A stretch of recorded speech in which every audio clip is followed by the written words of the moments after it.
but done right. No nonsense, real and raw, just like you like it. He's corrupt, he's inexperienced, and he lies. Broadcasting from a broom closet in the Arizona Lotus Studios, it's Beef Vegan Presents.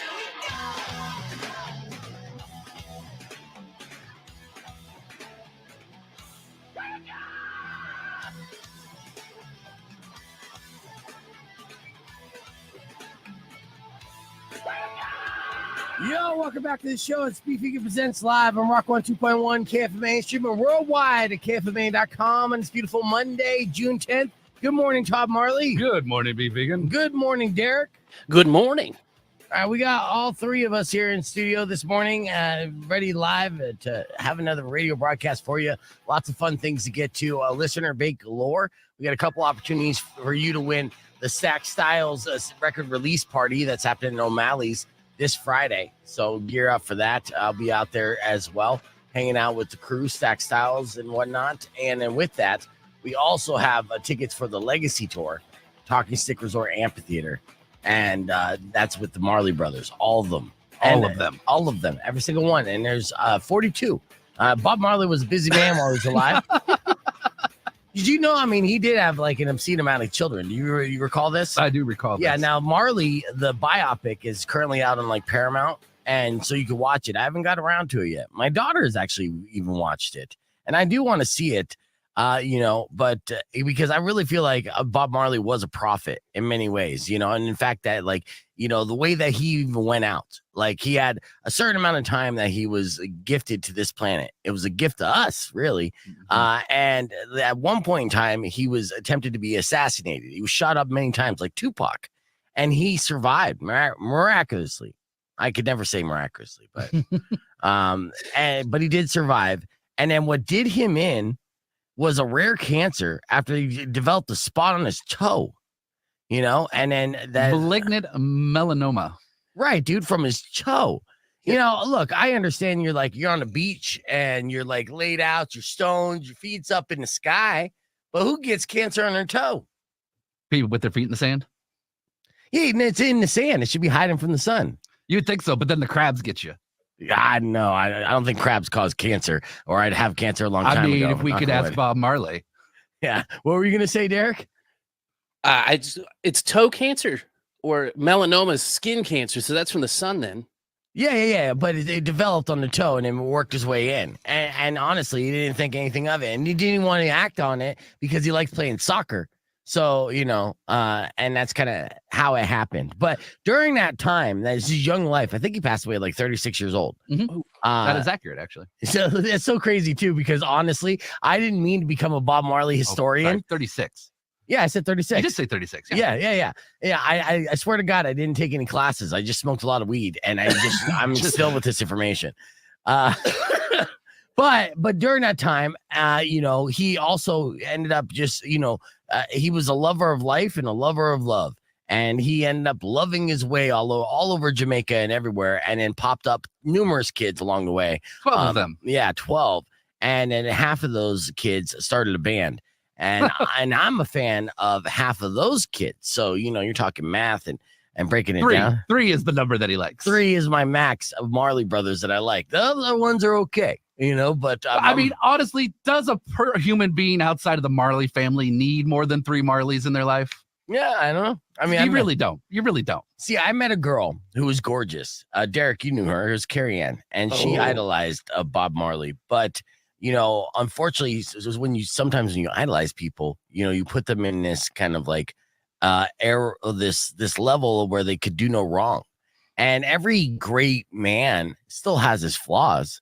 And Bob Marley was not, without flaws. True. And yes, having those numerous kids, that's great. That's not a flaw. But, having like numerous affairs and getting a little messy there could be determined as a flaw. I tried to explain this to Carrie Ann, and then she quit the show and then never talked to me again. Is that what happened? Well, something along those lines. I thought maybe it was the bugs in the hair thing that yeah, no. Though I made jokes that she had bugs in her hair, but that was my game, thinking that if I knock her down a couple notches, she might be on my level. Yeah, neg so hard.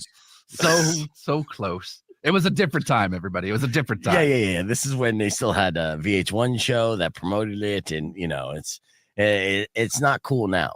There are a lot of things that are cool now that it probably weren't cool back then. This weekend, I hosted a show at the Rialto, WrestleMania.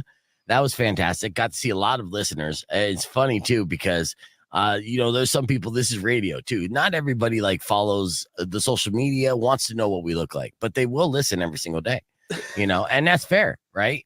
I like the mystery, and it's always somewhat disappointing when they meet a radio person in person because if they don't know what they look like, they're always imagining something else, and that something else is always better. Always. Yeah. So I'm at the Rialto Theater. I see a dude.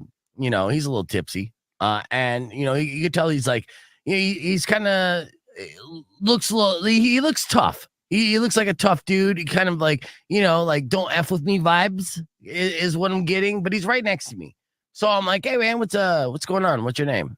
And he reluctantly said, hey, Steve. And he said it in a tough way. And I'm like, what's going on, dude? I'm Beef. And I shook his hand and he's like, yeah. And he's giving me this, I don't have time for you kind of stuff. Right. And then his buddy comes up too, and I'm doing the same thing. So I'm here at the concert. I want to meet everybody too. These are my people. So this guy comes up, and again, he's kind of a little standoffish as well. And I intervene. I'm like, what's going on, dude? What's your name? And he's like, I'm Joe. And I'm like, what's up, dude? I'm Beef. And he goes, oh, wait a second. You Beef vegan? The Beef? Yeah. And then that's when Steven, who literally at the time was like, get away from me, nerd, was like, wait a second, you're Beef vegan? I'm like, well, I introduced myself as Beef, dude. How many beefs are out there? Just too many to count, frankly.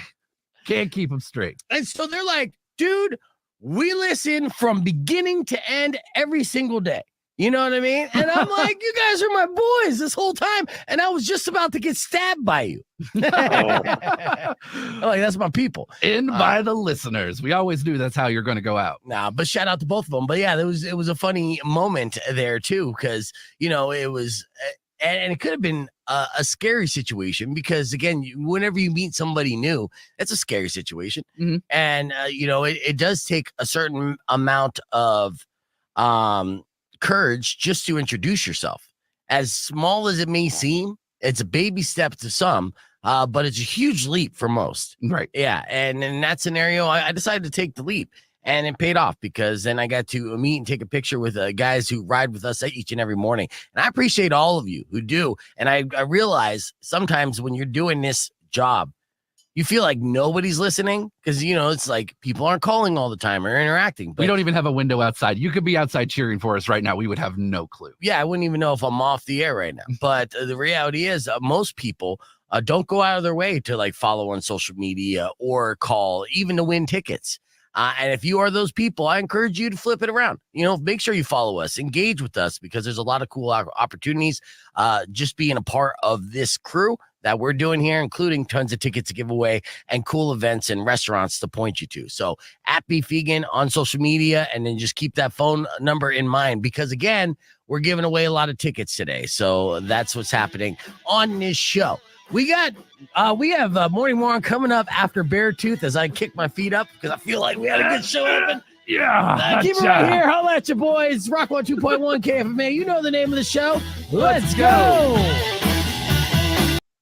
Yeah, I don't know why at the end of that open that I just I felt like it's job well done. I'm looking. Have not been able to get Beef to do a damn thing the rest of the day. That's bullshit. I've been working my ass off. Have not had to do everything over here for him, including wipe his bum. Well, now you admitted that. But I do like to basically. At the end of that, for whatever reason, I wanted to get super comfortable. It was like a 9-minute show up, and I was just like, yeah, I'm going to put my feet up right now. There's no reason to do so. And to put my feet up, I have to do this process of I have this little filing cabinet right underneath me, one of those 3-drawer ones. So I have to open up a drawer that I can put my feet onto. So then I'm taking both my feet and then using those to kind of squeeze the drawer, open it up, just put my feet on. So I wanted to give you that behind the scenes. We got 5 seconds. Yeah, we got 5 seconds. Gonna do a little tease real quick. All right. This is how Beef puts feet Rock 102.1 KFMA. That's Hardy Rockstar on Rock 102.1. We're live on the podcast broadcast. There, you're going to see video clips sent to me from our time on Saturday night for WrestleMania. A fantastic turnout. Had great, performances from all the bands involved. We raised a bunch of money for an excellent cause, and then also we had strippers on stage, and I had to spank them in front of children. We'll talk about that and how that came about, and show video evidence of that on the podcast broadcast stream, youtube.com/beefvegan. And coming up right after we play Candlebox, we're going to break down the story of the man who was successfully able to sneak a bong into the Las Vegas Sphere for a fish show. It's a very impressive story, but that stunt got him banned, and I have an update on that story. All that more is coming up right after Candlebox on Rock 102.1 KFMA, or you can join us visually, youtube.com/beefvegan. It's the podcast broadcast. Clear. All right, so that was our tease. That sphere is very impressive up close. Yeah, but did you go inside it? We did not go inside. So you should have. have. That was expensive. Yes. And that's one of those bucket list things. I'm impressed by the Sphere, and I did know when that show was announced that it was going to be an epic show because of the capabilities of how that Sphere is designed, and everything 360 all around you can transport you literally into thinking you're somewhere else. And if you're on a bunch of hallucinogens, which everybody at a fucking Fish concert, there's not a single sober person there. Even if you try to be sober, there's a contact high you're gonna get. Yeah, and that's not even like a contact marijuana high. That's like you bump into somebody sweating, and then next thing you know, you got MDMA in your system. Like, it's nuts. Drew Carey went and then publicly spoke about how it was like edging for hours. Changed his life. And he's the host of The Price is Right. Like, if you're talking about like trying to be G-rated, like that's a G-rated job. And he went on this tirade on this talk show, and we played the clip of it that made him sound like he still hasn't come down from that high. Hey, he's basically outing himself for being this like debaucherous fiend. And I couldn't be more happy for him because it was impressive. His clip that you played made me want to go do shrooms. I know. In the Sphere, which seems dangerous because I've seen the staircases inside of there. Yeah. Good to see you too, Mario. Yeah. And Drew Carey does like to fuck. And we made that point clear. Drew Carey, fuck. Yeah, he does. He was with like 3 or 4 of his like groupie friends, and getting high in Vegas. I mean, just follow Drew Carey around. Like, no one realizes how much of a maniac this guy is. Like, they don't, because you get Drew Carey, like, he has the glasses, he looks like Dilbert, right? Yeah, we get clean cut Carey. Yeah, on his talk show or on his sitcom, he looked like Dilbert, and you think, oh, he's just like a nerdy, unassuming guy. And even during that time, he's making sitcom money. He's going to Vegas. He's like literally a sugar daddy to many. And he parties hard. And then he was smart enough to have the foresight to be like, I rather want to continue to have sex and party and not work that hard. So then he became the Price is Right host when Bob Barker retired, because he knows in Hollywood, there's not a more lucrative gig that pays you more money where you literally do less. I mean, he's only working a couple days a week because they record a couple of those shows in a day. Do a couple and then move on and then come back a couple of days later, do a couple more. Yeah, he has 5-day weekends and gets paid an insane amount of money. So what you're saying is Drew Carey is a genius. Yeah, absolutely. I am saying that. All right, so let's a horny genius. Yeah, Anthony sent me these videos here from this Saturday. Let's play some of this. On the same night, and ladies and gentlemen, To the strippers. is that night. And that's the strippers. Concert time, and we're gonna get this party started right now. Rose, take your position. Had to. Required. Tucson, are you ready? I feel like you're really enjoying your work there. You were slapping booty there like it was just a job. You looked like you had no enjoyment there. Well, it was a very awkward situation. Now, this is Kayla and Rose. Both of them have been on the podcast and are friends of the show. And then also there was a third girl who actually, her name's Chloe, gorgeous, who also instructs for vertical fitness. And so basically it's pole dancing that's like fitness, right? So Kayla comes up to me and she's like, "Hey, can you spank us? But aren't you going to spank us while we're on stage?" And I'm like, What? I wasn't informed of this, you know. Like, what's the plan? She's like, I don't know, just somehow spank us. And I'm like, okay, I guess we'll. And I had to on the spot. I'm like, I guess we'll just, we'll kick off the show with the spanking. And then she hands us the whip and she's like, here, try it. And I'm like, I do a little spanking. She's like, no, much harder. I'm like, oh, okay. And I was excited, but at the same time, so here's the deal, Manny, because I go up. I'm like, okay, I'm going to do the spanking. So I go up on stage. Brave, so brave. Well, we got 5 seconds. I got to get on the air with this story, apparently. All right, so let's get right into it. Rock on 2.1 KFMA. I know you guys don't believe me. Thank you for your service, Beef. Talking about WrestleMania, we kicked off the show where WrestleMania is a concept of Jonathan Russell, who's like a local rock star. Everyone knows who Jonathan is. He's in 3 prominent bands, Lethal Injection, As the World Burns, and Stands with Fists.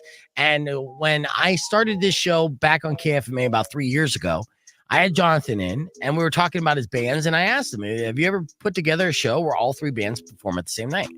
And we joked about that, and he's like, we should do that and call WrestleMania.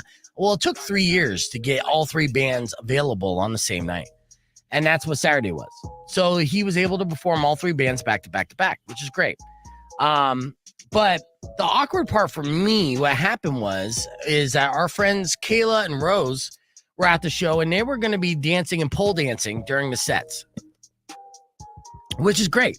It's like a visual aesthetic.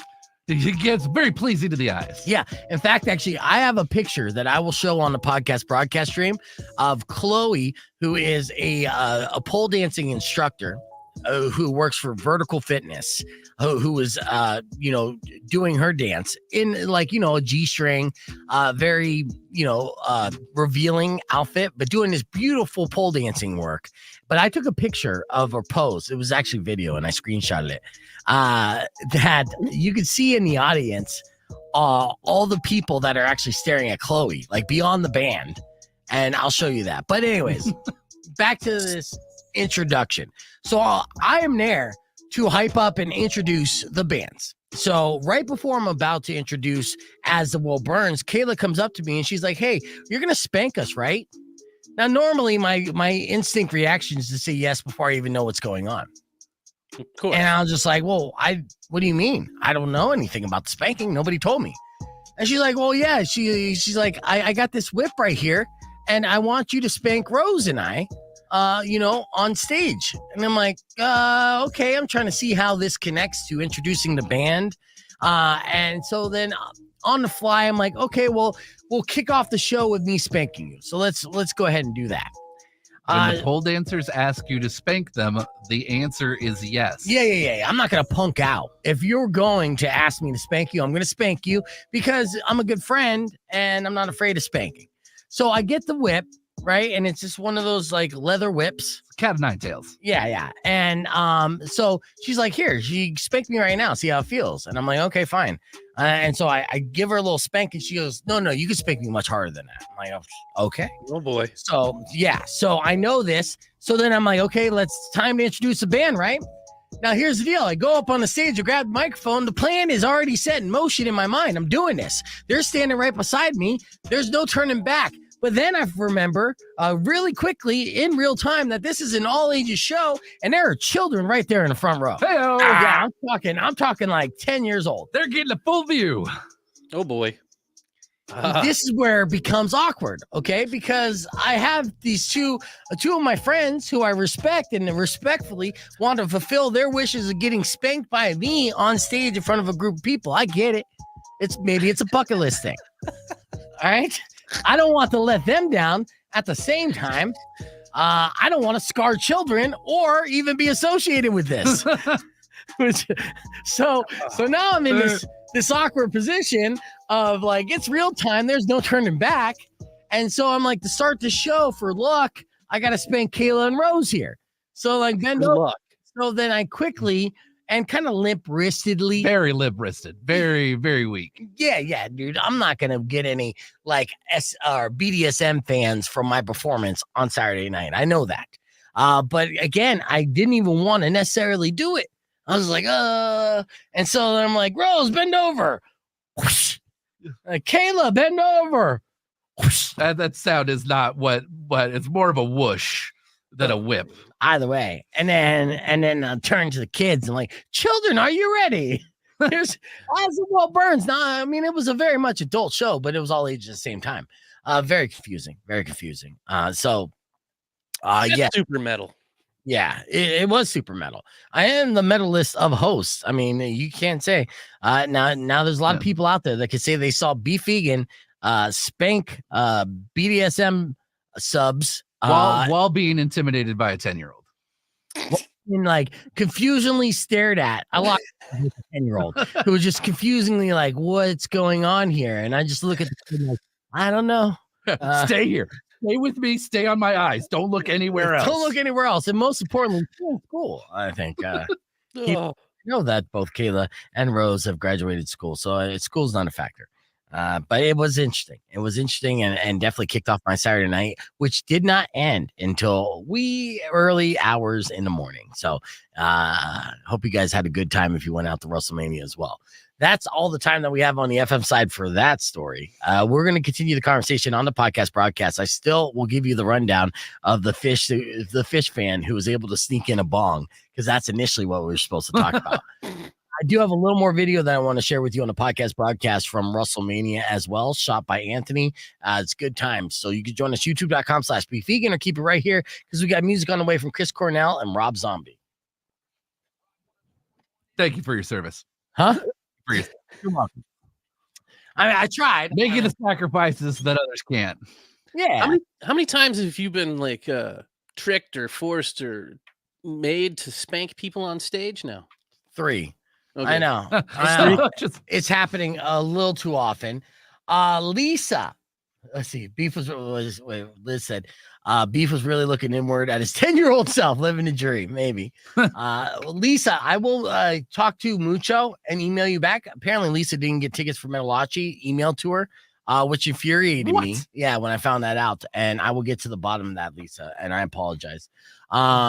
All right, so a lot of people think I handle all those things. No. We don't let Beef do paperwork. Yeah. That's not necessarily my responsibility, but I am disappointed to hear that happened. All right, let's see it. But look at those disappointed butts walking off stage, going wholly unthanked.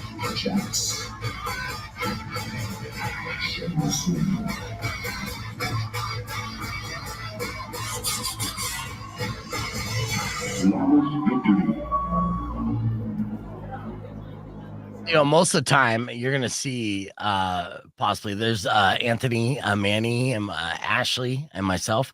So it was good to see OG streamers in building. Bella was there as well. We had a good time with the crew. But yeah, there was Anthony sent me a picture of me. Was it Anthony or Manny sent me a picture of the basically just seeing me on the side stage while the band's performing with my camera out, just taking pictures of the girls dancing on the pole. Dude.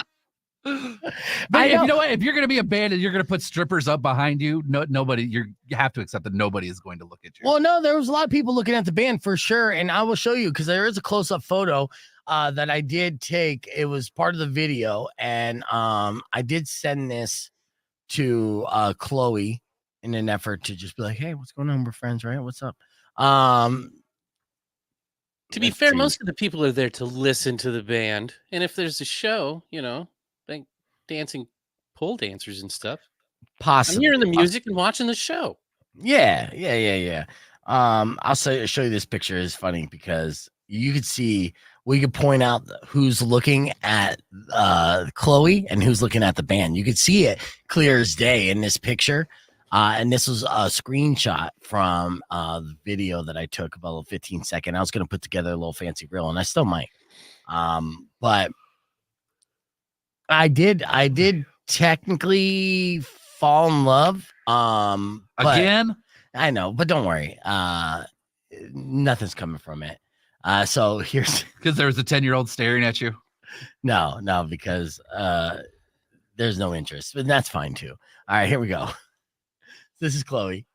All right. Now, if you look closely, Now Chloe's upside down. It looks like she's almost fully naked. She had pasties on as well, so it was appropriate. Fantastic, obviously, that position. I don't know what that's called, but you can see the definition in her arms and her back and everything. So the vertical fitness definitely works in women getting fit because she's fit as hell. Now, it may be difficult to tell in this picture. You have to, I guess, zoom in.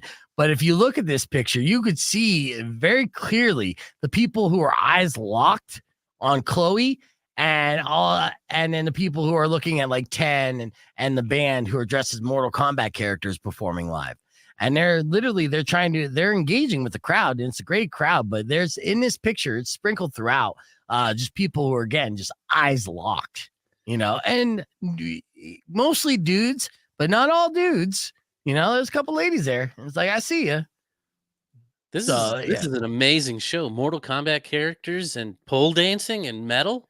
I'm telling you, it was a fantastic presentation for a local show, especially. But the Rialto Theater hosted a great WrestleMania, and yes, pole dancing and characters dressed up and metal music. It was a party, and I was side stage taking close up, candid shots, like an artist. I'm an artist. I'm just like, an artist. Yeah.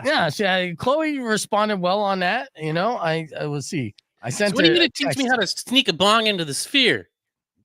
Coming up on the air. Okay, I gotta. Yeah. This is something I need to know how to do. Oh wait, I get that. Yeah, because you blow clouds. Oh yeah. Well, no, I mean, clouds are being blown left and right at the fish show. So not in the sphere, they're not. Oh, in a fish show sphere, they are. You just gotta get close to the smoke machine. Yeah, I guarantee you. They're just too much. It's one of those things when it happens so much, then there's no way around it. Real quick, before I play that, I will play this video of Theo Von. Theo Von has a fucking hilarious Jelly Roll impersonation, and he also has a great take for this as well that I want to share with you on. So here, let's see. Let me share this tab here. Check this out. And if you could hear it, it'd be even awesome. Right now, there's somebody who's stuck under a bridge. Here. Boop. Wins an award. He gets up there and he's like, I just want to thank. Right now, there's somebody who's stuck under a bridge. There's somebody out there who's got a size 11 foot in a size 8 tennis shoe. And I just want to say you can live your dream. Okay, I want to tell you that the windshield is bigger than the rearview mirror for a reason. Every time Jelly gets an award, man, he's so full of feelings, bro. He gets up there and he's just like, I want to tell you that I was a maitre d' at a macaroni grill, and now I'm a Grammy Award-winning artist. Like, sometimes it's just fucking like, even at Chipotle, if they just call his name to come get his order, he goes up there, he picks it up, and he's like, I want to let every illegal alien in this motherfucker know. There's only 90 singing lessons. You can win a fucking American Music Award. 90 singing lessons. And Jelly Roll, every time he wins an award, he gets up there and he's like, I just want to thank. So I just want to share that. It's a spot on Jelly Roll impersonation and take, by the way, because that is all of his acceptance speeches are motivational speeches. Have you seen Jelly Roll win an award? I just did. Okay. All right. Well, that's good. All right. Hot take. Sorry. I don't know if that was a hot take. That was just a fact. Okay. I know. It wasn't a hot take. You're right. Okay. I was incorrect on that. Wow. Words have meaning, Beef. Okay. Look at the guy hit the bong in sphere. Ooh. That's what you wanted. Well, there's your problem. Yeah. Yeah, you were doing it openly, my guy. And he did it before the band was playing, or maybe it was a side set. And look at all these Fish fans sitting down. Yeah, he got kicked out for that. Yeah. The first bong rip to ever happen in the Las Vegas sphere. And Acid Farts is the name of this guy, by the way, on social media, if you want to follow Acid Farts. So this He said first bong rip ever be ripped in the Sphere, Las Vegas at Fish. Somebody called Guinness World Records for 2024. Yeah, and it is an impressive feat. And then this is just the inside of the Sphere, which would make me dizzy being sober, just sitting there, because it's like you almost feel like you're going climbing up. a wall straight up. Yeah, dude, it is nuts. Imagine if being a performer and looking at that sea of people that are literally on top of you. Now count all those heads and count $300 a head. Yeah. Oh, that'd be nice. Yeah, so we're going to talk about that because there is an update to this story. Because once the Las Vegas Sphere, who was tagged in this video, saw this, they're like, yeah, that's cool, dude. You're banned from ever coming back to the Las Vegas Sphere. You're done. I think that's dumb. Yeah. Well, I mean, why do you think it's dumb? Because that's marketing gold for them. I mean, yeah, you don't want to bring those people in, but that's a pretty impressive size bong too, is it not? Oh no, that was a bong. That wasn't like a nice little quiet desk bong. That was a bong. Yeah. Yeah, that's not a 1-footer right there. Yeah, a 1-footer glass with pull-out stem. So I figured he would have stuck in with like a silicone thing that he could have like stuffed into his pocket and didn't care if it got squished. Yeah. No, he brought a bong. Have you seen those kind of bongs? The silicone ones? Yeah, I have one. Oh, you do? Yeah. So that's like your portable bong that you could take anywhere? I mean, I haven't used it in a hot minute, but yeah, it was you could take it anywhere. It was all just silicone. It would squeeze and flex and wouldn't break. Oh, yeah, you've heard of this too. This is the first time I'm hearing this, and it's like you guys are both on the same page. Like, yeah, you don't know about, Silly Dilly 3000? Silly Dilly? Nah, mine is a skull. My silicone one. It's all like multicolored. You do have a silicone one? Yeah. Well, get it and let me see it. Get out of here. Yeah, really? We got 2 minutes. Yeah, grab that. I mean, they're not impressive to look at because they're just they look cheap because they're just silicone. Is it in the room with you? No, it's next door in the other room. Hold on. 2 minutes. Grab that real quick. Yeah, we got 2 minutes here. Yeah, I had one. I used it for a while, but then I've upgraded to a student glass, and now I won't use something else. Manny, I didn't see the previous comments, but Lisa and Lindsay, do you both want to be in studio? You want to come in on the show? As a listener appreciation here, especially for my OG streamers, I could definitely make that happen. Lisa said hard no. That was quick. Okay, I understand. But no, I mean, one of these days, if you want to come in, you let me know. We'll schedule it on the podcast broadcast, because there are days that this week is getting pretty full because, we have Mari and Rico in tomorrow. Stack Style is going to be in on Wednesday. Looney and Frankie the Monster going to be in probably on Friday. Lisa doesn't do cameras, but and Lindsay's super shy. But guys, we watch this, and well, you've seen Manny on the podcast. He when he's on the podcast, it's like he's watching the podcast. So I mean, you can be shy. I'll do my best. All right, let me see this this bong you got here, the silicone bong. Okay, that's cool. And then it like bend it. Oh, whoa! Yeah, comes right up. You clean it out. Nice. That is pretty impressive. That'll make it easier to clean because silicone gets the smoke really attaches to silicone. It gets dirty pretty quick and gets sticky even. Yeah, and Patrick, we'll have you in studio again for sure. So hey man, he doesn't know what to do with his hands. All right, about 35 seconds. We're gonna recap what we just talked about with the bong. The acid farts. Yeah, acid farts bong. That's his name, acid_farts. It's super good. Sounds like a fish fan. There's a letter also that I will show from the Sphere. They weren't having it at all. No, I tell you, there's not people smoking in that fish show. Oh, they did once Fish started playing. Once things started. Yeah, once the smoke machine, maybe, but yeah, like there's nobody. Yeah. Like it's not like an outdoor concert where people are just going to open pass a J. Right. Rock 102.1 KFMA. Now I dare you to try in any scenario to throw a Fish concert and not have people smoke weed or get high during it. It's impossible. Las Vegas Sphere found this out firsthand. I don't care how good their security is. It's still not good enough to prevent a guy going by the moniker Acid Farts from being able to sneak in a 1 foot tall glass bong and then smoking weed out of it during like either intermission or before the. That looks pre-show. It looks pre-show. Yeah, before the show even started. So he's like risking getting kicked out of the Fish concert. And, obviously it's going to smell like weed, even though he's up in the nosebleed section of the Las Vegas Sphere. It's insane. All right. But, he's making it happen. And, he actually posted a video of his accomplishment on Instagram, tagging the Las Vegas Sphere. Unfortunately for him, Las Vegas Sphere and their social media team, does pay attention to who's tagging them and looked at it. And he basically ratted himself out for breaking the rules by sneaking in paraphernalia, even at a Fish concert. And they responded back with this letter that I'm going to share with you here.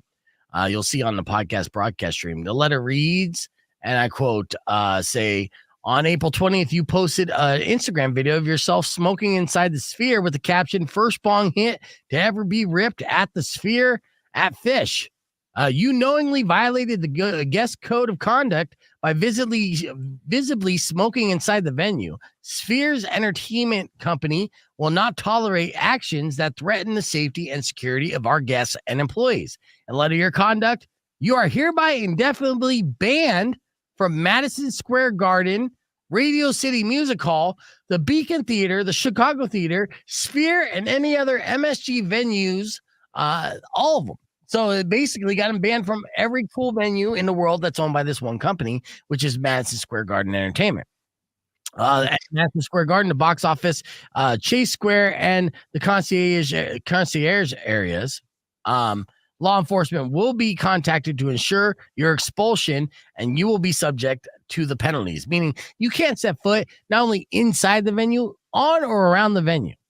If it's associated with us, don't come near us. Yeah. You dang pothead. Yeah. Now Acid Farts actually, and that's his name on Instagram, acid_farts. If you want to follow him, seems like a cool guy. In fact, actually put this in light. And he was just like, the Sphere sent me a plaque to commemorate what is now officially the first bong hit to ever be taken inside the Sphere. That's true. And that's historic. And so that letter he's framing and putting up as like, I mean, honestly, this is legendary hippie status. Yeah, I'd frame that too. I don't blame him. That's good. That's good stuff. For sure. As to how he snuck this bong in, he said this was a trade secret. And I'm totally thinking he put it in his man purse, which is a prison term that you could Google. So 1 foot bong there. He would have clinched and shattered it. Exactly. Right. In fact, Acid Farts, I guarantee you, you haven't heard Acid Farts' actual flatulence in years. This guy has an ability to hide bongs where nobody, not even MSG Sphere security, can find them. Well, I mean, it's a glass bong, so it probably just had those two, like the things that just check if you have metal on you. A couple of metal detectors that he went through. It says it's glass, didn't beep. And he's got cargo shorts, so it's still super bulky, dude. And they do kind of patch it down in a way. I mean, he was able to pull it off. I don't know if they patch you down. Like he looked like he was wearing Janko jeans. To be fair, okay, yes, he was wearing Jankos, but still, I mean, they're considering the MSG Sphere as a Fish show. I would assume that the security acted a little more, like their patrons were kind of viewed under a little more scrutiny, like everyone's a suspect, because it is a Fish concert on 420. Evidence says otherwise. Well, he was able to do this. Now he's thinking about turning his letter of banning into a shirt to raise money for an addiction center founded by Fish's lead singer, Trey Estanio. So, that worked out good. It was basically a negative story that turned super positive, and I do have an update on it. Okay, after the news broke out of him whipping out this bong and then getting the letter banned from every MSG property as a result, it appears the ban has been reversed. A statement released Saturday from Sphere Entertainment Company says the ban came as a result of a breakdown in the company's process. And while the bong hitting customer is no longer banned, the statement does state that smoking and bringing in glassware is still against their policies. So basically, this guy got so viral, became so famous that they're like, bad. Nope, never mind. We didn't do anything. Yeah. So there you go. There's the update. So I guess the moral of the story is, yes, you can sneak bongs into places, and sure, you might get in trouble, but if people salute you and you become famous because of it, all those problems will go away. It's good to know. I can't wait to go to the Las Vegas Sphere. It's still on my bucket list, but now adding a bong might be added to that list. Just take a joint. It's going to be easier to transport. Okay, well, there's your tip. Let's hit the reset. Keep the conversation moving on the podcast. Oh, we'll be back after music from Pearl Jam on Rock 102.1 KFMA. It's impressive. It's impressive that this guy is now, he's gotten his 15 minutes. He got his 15 minutes and more so, and he still holds the world record of being the first person and only person that you know of that has snuck a bong into the Sphere and was able to hit it. Yeah, only person that has actual evidence that could say that they did that. Yeah, I always bring a vape pen. I had a vape pen in Rialto usually. I went to the Comerica Theater on Friday night to go see the Mother show, and I had all access passes for that. But what a pain in the ass that was, dude. Because Comerica Theater, they treat it like it's Fort Knox, and the security there take their job way too seriously. So, I go up to will call first off, and so I get these passes, and these passes literally say pretty much all access. But then when I try to go down to like the pit, they're like, "Oh, you can't go into here without a ticket. You don't have any seats. You don't have a ticket." And I'm like, "Well, this is all access." And they're like, "Yeah, that's for after the show." I'm like, "What do I do in the meantime?" So I had to, luckily I know somebody who works there. His name's Beef as well, Beef Wellington. And he has a high position there. So I'm not allowed through the front door, but I'm allowed through the back door, right? Where security is, right? And go into the guts of this Comerica Theater. And I call on Beef, and they let me know this whole situation. So I go through this whole process of trying to get like wristbands just so I can go into the pit to enjoy the show that I have all access for. Mm-hmm. Right? Yeah. Now, I finally get these pit tickets. So I'm there and we get to enjoy the show. Then now immediately after, I'm told that I'm supposed to go up to security and somebody's going to grab me and take me backstage so I could see the band. Right. And I'm with my daughter. And so I'm like, okay, cool. So I go do this. Immediately it's an annoyance to security. And I'm like, I'm sorry, I'm just doing what I'm told. And I'm trying to be as humble as possible, even though I know the band guy, which is super annoying. Right. And so I'm like, yeah, somebody's supposed to grab me. And the security's like, fine, I'll go grab her. I'm like, oh, okay. Thank you. Right. And so this guy's kind of being a dick right off the bat. So he goes back and he grabs like the tour manager and so she comes out and she's like, hey, are you Beef? And she's being super nice. I'm like, I am. She's like, yeah, come on back. And then the guy's like, yeah, why don't you put that pass on? And I'm like, it's one of those sticker things. And I'm like, I tried to, but it's not sticking. And he goes, put the fucking pass on like that. And and I'm like, and this is in front of my daughter. And I want to be at this point. I want to lay into this dude. Like, you know what? Go fuck yourself in your minimum wage job, dude. Like, who the fuck are you? Like, you're taking this way too seriously. And I got the fucking pass. There's no problems here. There's not 30 people with this pass. Is this a minor inconvenience for you? Go fuck yourself in 7 different ways. But I didn't choose to do any of that because I'm just like, whatever. Right. But I'm infuriated because I'm like, this guy taking his job way too seriously. But I made it through. I didn't fight the security guard like I wanted to and got to hang out with the band, which was nice. But what I found out there inside, this is the first time I knew this, is they have an autograph tunnel. There's a tunnel that goes to the stage and an artist that were, performed there before all signed it. And that was something cool to see here. In fact, actually, let's see if I'll show you behind the scenes of Comerica Theater. Because it's probably the last time I'm going to go there, to be honest with you, especially after talking shit. But honestly, I don't even I know the name and now I don't know where it's at. That's in Phoenix. Yeah. You know it. It's a big one. It's a big. Well, it's about what 9,000, 10,000 people capacity. Let's see. Boom. I'm gonna add this too. There's a couple stuff. It was super fun. Well, I posted the pictures of what it looked like beforehand. We were backstage too for There was a ton of people there. It was fantastic. I had so many concerts that I went to this whole week. It was Thursday, Friday, Saturday. I had concerts. Thursday I was at Rialto for Playboy Man Baby. Friday I was up in Phoenix for Mother in Cave Town, and then Saturday, of course, was WrestleMania. So it was a big deal. But I'll show you. This is a video that they don't want you to know exists. They don't want you to see, and that's why I'm like, you know what? Fuck you. And good thing, honestly, Beef was there, because seriously, if Beef wasn't there, I would have been fucked out of this entire thing. I would have been able to get backstage to hang out with the band, but not be allowed to see the show. It was nonsense. That's like the weirdest thing I've ever heard. An all access pass that doesn't get you into the show. Yeah. I'm like, well, then you need to update what all access means. Yeah. Almost all access. Yeah. It's ridiculous. So let's see if this works. I got to download it. That's fine. It's not it's an after access is what it is then. Right here. Let's see if you can see this. Fuck no. No room. We got there's room. We take up space, baby. That's true. There you go. So that's what that is. That was Ryan. So I asked Ryan, I'm like, you gonna sign this wall? And he goes, fuck no. No room. You see it? It's like, autographs everywhere. Now, of course, there's the autograph tunnel that's famous for Red Rocks. Yeah. Yeah. And that's a famous autograph tunnel, which it actually makes sense to me that they actually have this at Comerica as well.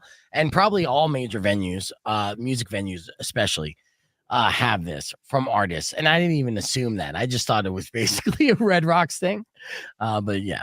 So this is what the guts of that looks like for the Mother show. Look at all that. Mila Green. I didn't recognize any of the names right off the bat. And I did not sign the tunnel either.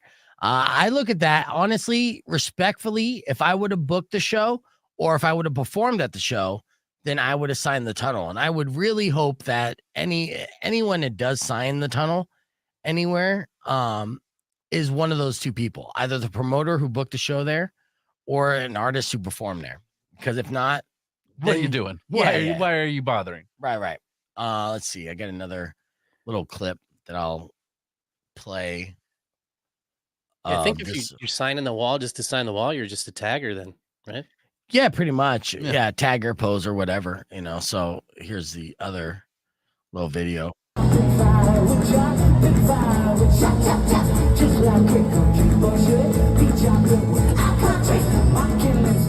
The audio shit.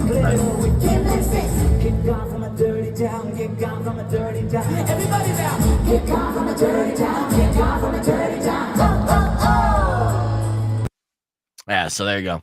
That was good. They did not play one of my favorite songs though, and I was just like, "Hey, you didn't play this," and he's like, "I play it all the time, And he's like, "Oh, you think I should play it?" I'm like, "Yeah, you absolutely should.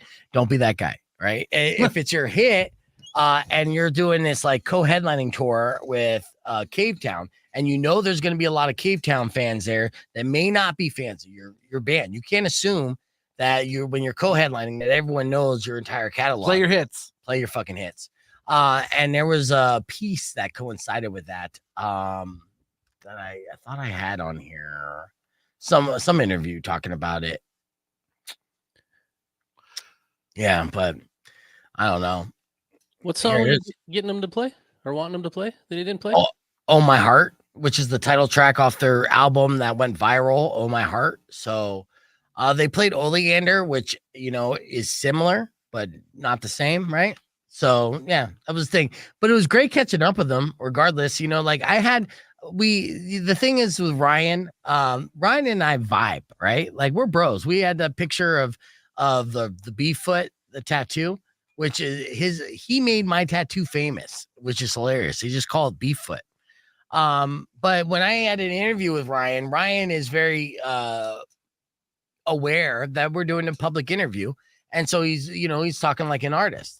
And then when it's just me and him kind of bullshitting on the side, no recording off the record stuff, we just bro down. We just bullshit and, and we vibe. So we go way back and it was good catching up with him and the entire band. And we got to do the picture all over again. Did you see it? You saw it on Instagram, right? Oh yeah, the feet Yeah, or the one with veal.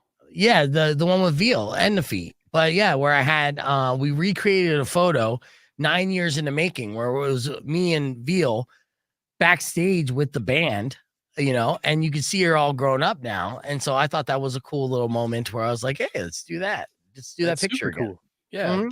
that was then. Yeah, I saw that. That was Yeah. cool. With that show 9 years ago, like that was after you'd already booked them and brought them through for the Rogue Bar show and stuff like that.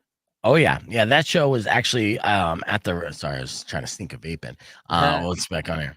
Rock 1 2.1 KF, man. Welcome back to Beef Vegan Presents. Yeah, that show in question that I took that backstage picture of, the throwback one of Veal and I, was at the press room up in Phoenix.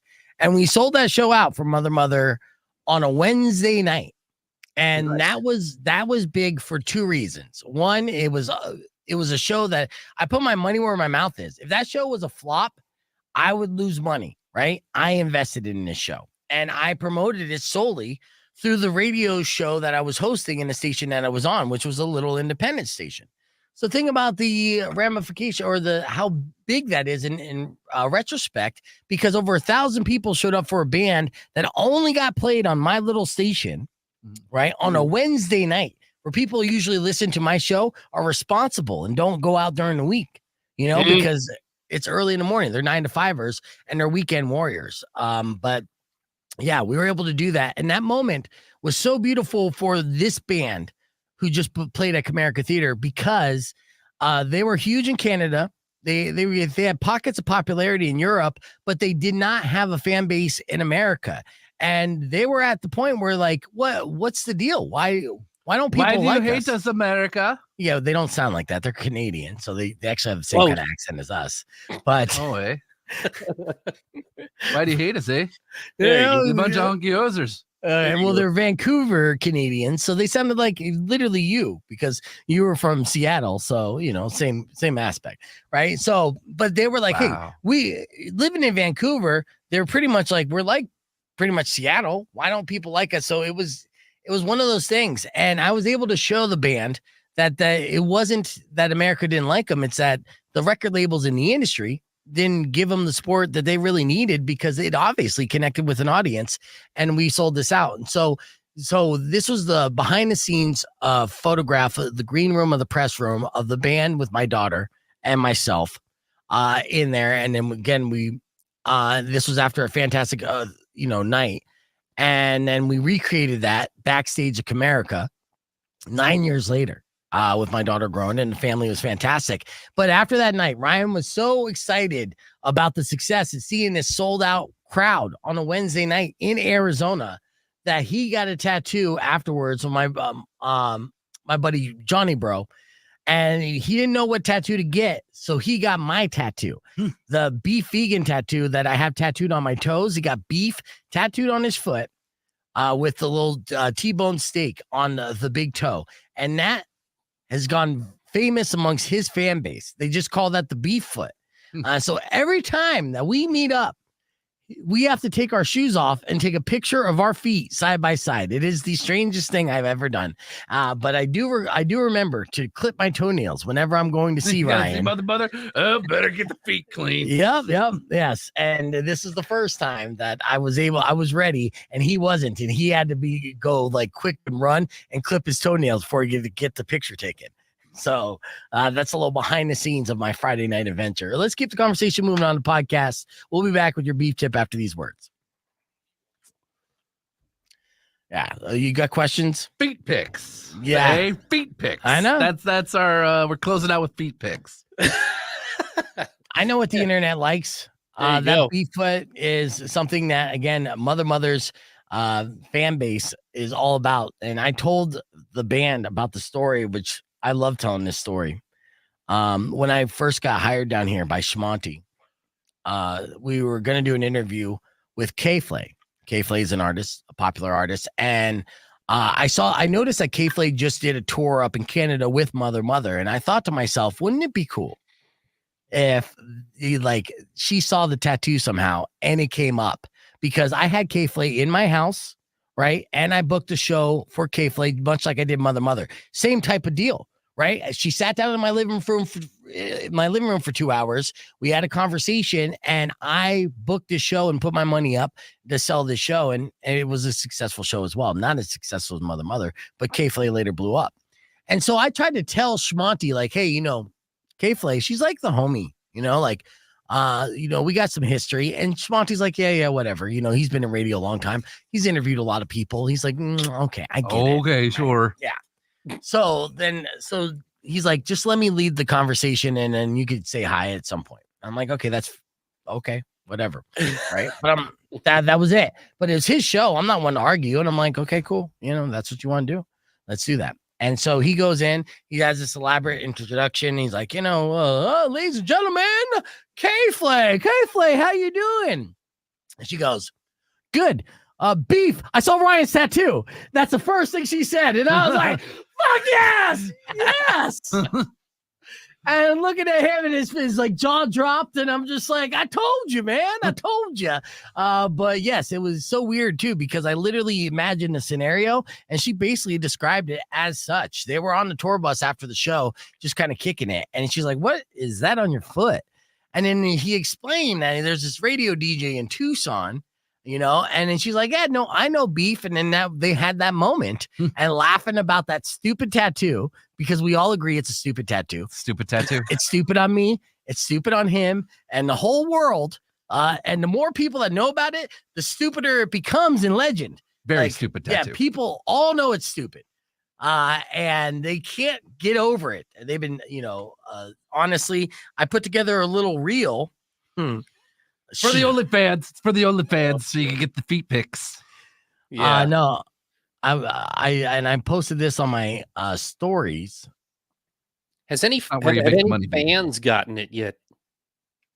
Fans, you know what? I don't know if a Mother fan probably is not, but at some point they might, right? Let's start just slapping it on the Mother socials. Well, no, he did. He does. And people comment. And he just did this not too long. He did this like last week. And I put together this clip that you're going to see right here. There's a bunch of people commenting on it. Like it became amongst hardcore fans of their band, like an inside joke and a legendary thing. This fucking beef. They call it the beef foot, dude. It would make an awesome album cover.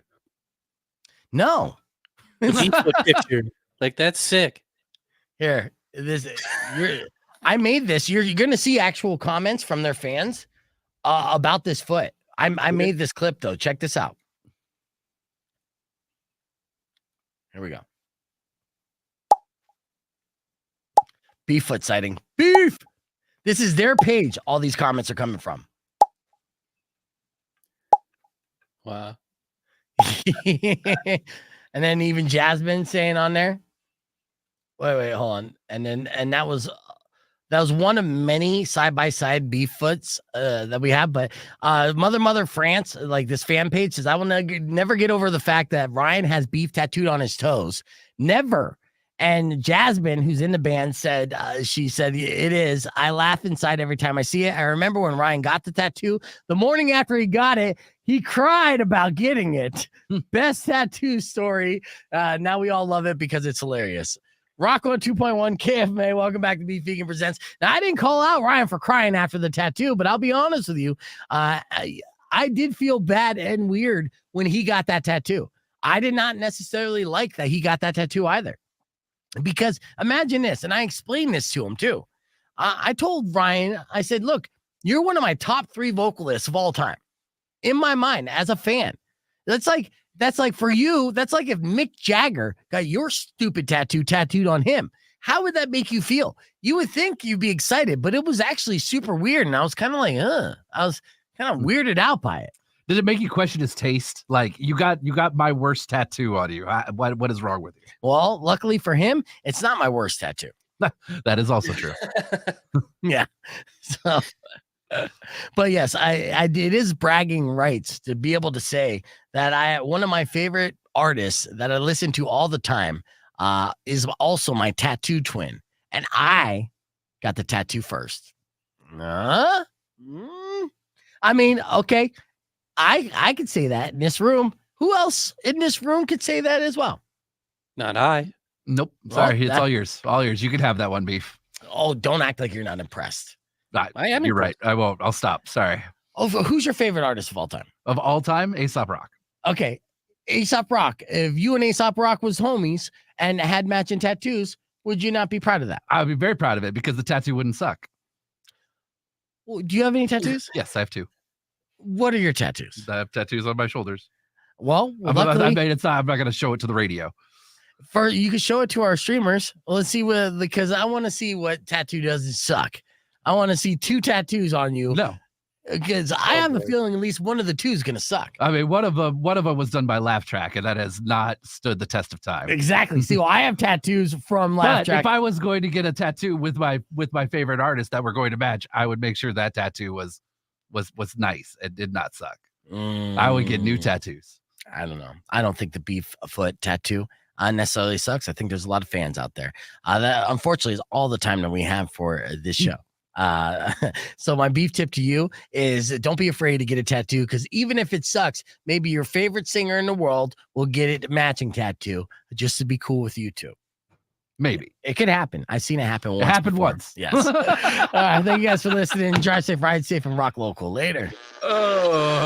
Let me see those tattoos, Todd. No, Come you've seen on. it before. I've shown them off on. I know. on the Refresh stream. my memory. Refresh my I haven't memory. seen it. See, well, it looks a lot like this right here. And Austin will be back in studio soon, by the way. Babuski, but yes.